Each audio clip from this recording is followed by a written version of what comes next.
Hello বন্ধুরা, Neha insect চ্যানেলে তোমাদের সকলকে স্বাগত। আজকে আমাদের একটা বন্ধু এসছে যার নাম ভীমরুল।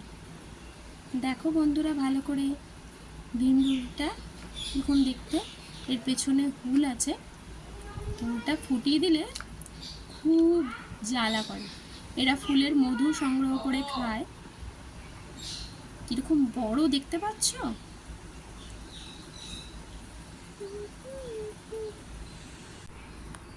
এটা ওর পিঠের দিক, সামনে পেটের দিকটা দেখো।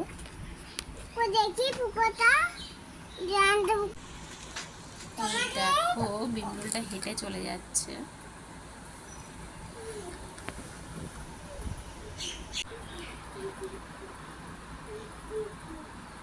এটাকে একটু আঘাত করা হয়েছে,